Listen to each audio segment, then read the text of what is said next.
Federal Flaws, Perceiving the Problem, Segment 6, Multiple Constitutions, Part 1. The root of the confusion about legalese in the laws of the United States can be traced to the dual constitutions established at the outset of the United States of America. To understand how the dual system of constitutions was established, we need to understand capitonyms and homonyms. Words are capitonyms when they are spelled the same, except for capitalization, and have different meanings. Words are homonyms when they sound the same, but have different meanings. For example, the word polish can mean a substance used to make an object shine. The word Polish can mean a group of people from Poland. The sentence, "Bring me the polish," means something totally different than the sentence, "Bring me the Polish." This difference can be understood when spoken language is used, but when written language is used, capitalization is the only way to distinguish the difference. The word bill, without capitalization, can mean a list of goods and services demanded by a customer with a price attached. The word bill, with capitalization, can mean the name of a dog. In this case, the words bill and bill are capitonyms and homonyms. If I go to the veterinarian and say, "Give me my bill," it could mean, "Give me the list of goods and services I have ordered with the price I must pay attached to that list." It could also mean, "Give me my dog." To differentiate the meaning of the spoken statement, "Give me my bill," requires a written statement showing the capitalization of the word bill. The Constitution for the United States of America, spelled with a capital C, is the treaty that bound the original 13 colonies together in union as the several states of the Union and contains the Bill of Rights. In the Federal Flaws series, when a distinction is vital or necessary, the Constitution for the United States of America, spelled with a capital C, will be referred to as the Fundamental Constitution or the Original Constitution. In the Federal Flaws series, the Constitution for the United States of America, spelled with an uncapitalized C, will be referred to as the Undergovernment Constitution or the Civil Constitution. The Undergovernment Constitution has several differences from the Fundamental Constitution. The biggest difference is that the Undergovernment Constitution was put in place without a Bill of Rights. The Undergovernment Constitution also has several differences in capitalization from the original Constitution. When dealing with the government of the United States, spelled with a capital G, you are dealing with a government established under the Fundamental Constitution. When you are dealing with the government of the United States, spelled with an uncapitalized G, you are dealing with a government established by the Undergovernment Constitution. The Undergovernment Constitution was first published by Richard Folwell in 1796 in the book The Laws of the United States of America in 3 volumes, pursuant to the law titled An Act for the More General Promulgation of Laws of the United States, found in Statutes at Large, Volume 1, page 443. You may examine the laws of the United States of America in 3 volumes by going to the Internet Archive at www.archive.org and doing a search for Richard Folwell, 1796. The Undergovernment Constitution has several differences from the original Constitution. The most noticeable difference is that before being edited in 1815, the Undergovernment Constitution didn't have a Bill of Rights. Remember, this document was published in 1796, almost 5 years after the Bill of Rights was ratified. The signers are listed with their full names.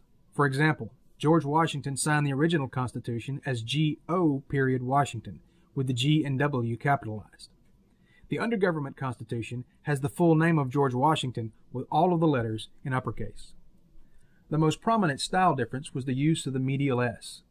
The medial S in typeset looks like an F, but the crossbar doesn't go all the way through.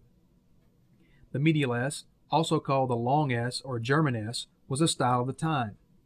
The rules for the medial S indicate its use only at the beginning of a word or in the middle of a word. At the end of a word, a regular S is used. The original government Constitution uses the medial S only when 2 S's are next to each other. The Undergovernment Constitution uses the normal style of medial S. Capitalization is an important difference between the original Constitution and the Undergovernment Constitution of 1796. Some words like United States, President, Senate, and House of Representatives have the same capitalization in both documents.